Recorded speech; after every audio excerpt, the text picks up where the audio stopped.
Hello and welcome to the Watering Hole. Thanks for checking out this clip. Don't forget to like and subscribe because that'll make the baby Jesus cry, and I know how much you guys love making the baby Jesus cry. Alright, final story for the night. The US Secret Service is investigating Elon Musk's assassination assassination tweets about Kamala Harris.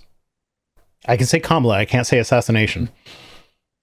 I forget what he actually said specifically, but I remember he deleted it. So U.S. Secret Service has said that it's aware of deleted tweets from billionaire Elon Musk questioning why no one has tried to assassinate Kamala Harris or Joe Biden. Is it maybe because they don't use the same kind of inflammatory rhetoric that galvanizes bases into doing things against them? That maybe why? Calling Trump a threat to democracy is a direct call to violence against him, which is why we should actually prosecute him for calling for violence against the New York Times that he did immediately after the last quote-unquote assassination attempt. Remember, everybody, demonizing the mainstream media is one of the 10 points of fascism. Is it? Just saying. Huh. Yes, actually. Huh. How about that? Yeah, Umberto Eco was very specific that was one of the things that a fascist does. Who would have ever thought? Did you seriously not know that one? No, I knew that one. Okay. Just trying to that gauge was all the performative sarcasm. Yeah, no, that is. I mean, you never know in this day and age.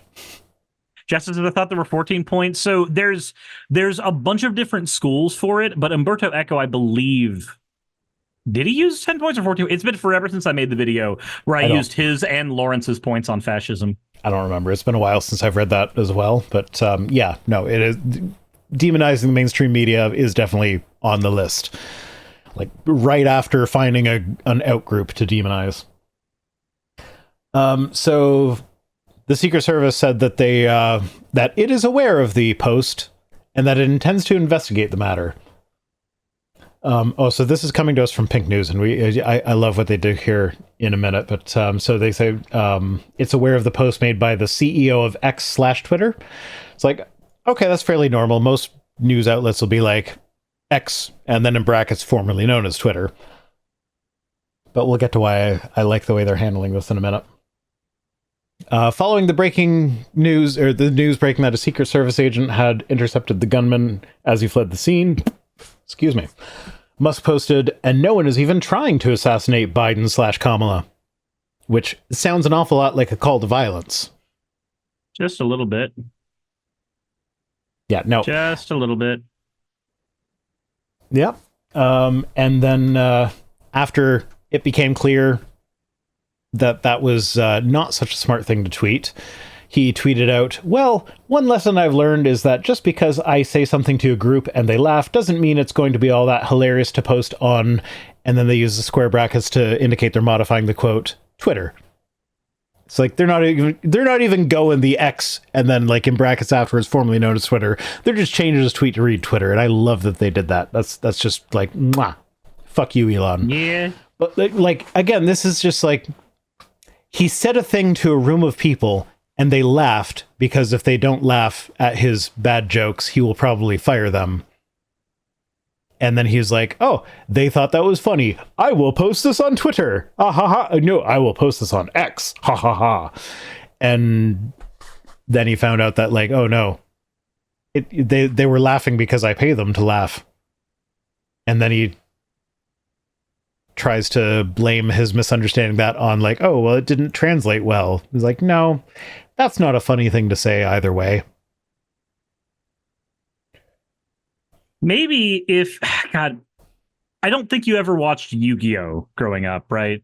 Like, or not I've seen a handful of episodes, but not really. So in the Yu-Gi-Oh! Movie, there's a moment where the anti-hero for the series, Seto Kaiba, gets in his private jet and starts to go to another person's private island to try to question them about something that's relevant to the plot. And the music that plays in the background literally says, how come my only friends are the ones I've paid? That has big Elon Musk vibes. Yeah. Yeah. Ay, ay, ay. How come the only people that like me are people that I pay to like me? Maybe it's because you're an asshole. It's like, I saw a post, I don't know how real it was. I just kind of assume that all of these things are 100% made up at this point with like dead internet theory. But like there was a post where some guy was like, hey, my wife, before I married her, she was this vibrant and excited and full of personality and life and happiness person. And then like, as we were married for several years, she became like depressed and sad and grumpy about everything. And then we got divorced and I saw her at this event and she was back to the person she was before I married her. It's like, why couldn't she have been that for me? Like, I hate to break it to you, dude, but you were the problem in that equation. Like, there's really no other way to say it.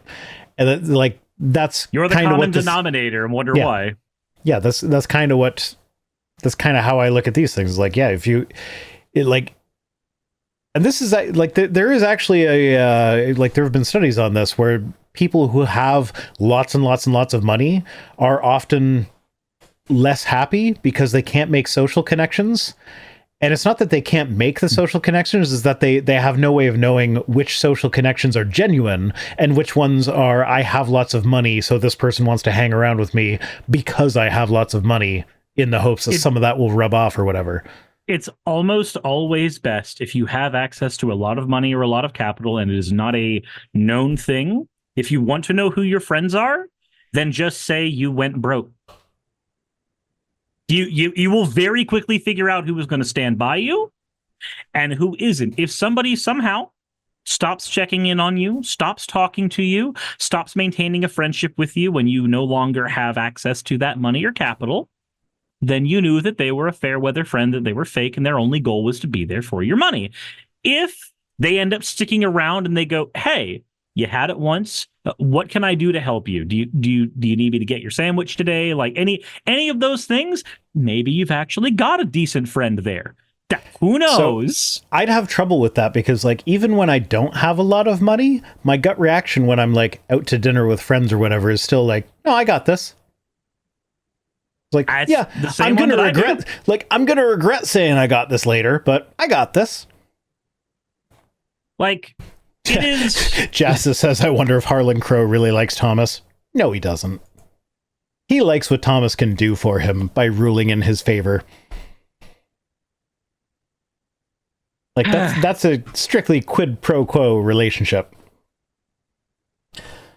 Anyway, Secret Service says, as a matter of practice, we do not comment on matters involving protective intelligence. Obviously, we can say, however, that Secret Service investigates all threats related to our protectees. And that's a threat. Like, how else are you going to read that? Like, ha ha ha, no one is even trying to assassinate Biden/Kamala. Wink, wink, nudge, nudge. If you know what I mean. If you know, you know. So, like, that's obviously a threat.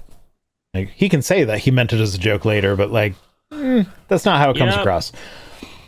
So in a statement, Vice President Harris wrote that she was deeply disturbed about the latest incident and condemned political violence. She said, we all must do our part to ensure that this incident does not lead to more violence. I'm thankful that former President Trump is safe. I commend the U.S. Secret Service and law enforcement partners for their vigilance. Can you imagine Trump putting out a statement like that if somebody attempted to assassinate Joe Biden? No, I can't.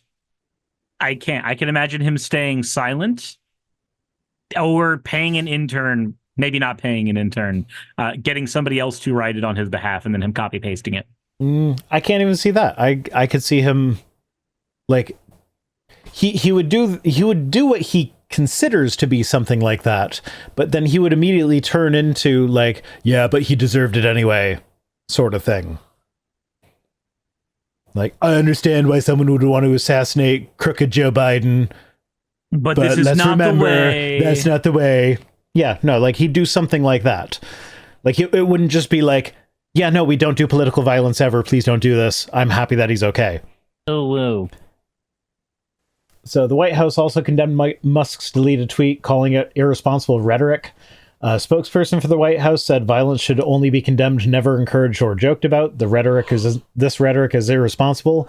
I disagree. I think it's okay to joke about violence. Like, we've on a number of occasions, I've said something about the Trump near assassination thing, and you've been like, you know what didn't go through his head? A bullet. That's a joke about violence. I think that's fine. So, like, I wouldn't necessarily say we never joke about violence, but joking about violence in a way that encourages it, maybe not. Also, although I have done that on occasion too. If you want to say that you can't joke about violence, as much as I want to live in the world where I can agree with you, the United States military, one of the most known coping mechanisms for every person with PTSD out of the armed forces is incredibly dark humor, oftentimes talking about violence. Like, abuse victims deal with that too. Like, I have made people uncomfortable with my dark humor about the death of my wife. And my partner has joined me in that endeavor on occasion. Like, there was a financing person when I bought the car that I bought. That, they need your details or whatever. And one of my details is I am a widower. And anytime somebody finds out about that, the socially appropriate thing to do is say, oh, I'm sorry for your loss. And I don't know what to do with that. So I'm just kind of like awkwardly fumbling around or whatever. And my partner just kind of looks at me and like, yeah, well, I'm not. And I think that's hilarious. And she thinks that's hilarious. And the person that we're sitting in there doing the financing with, we kind of both got the vibes that, like, she has that same dark sense of humor where she also thought it was hilarious, but she's in a public facing job where she can't, like, let us know that she thinks that's hilarious just in case. And, like, it's a coping mechanism. Yeah, it's a way. Like, that kind of dark humor, that kind of cynicism, a lot of times it may be very off-putting to some people, but you never know when somebody's doing that solely because that is the thing that allows them to get up and go in the morning.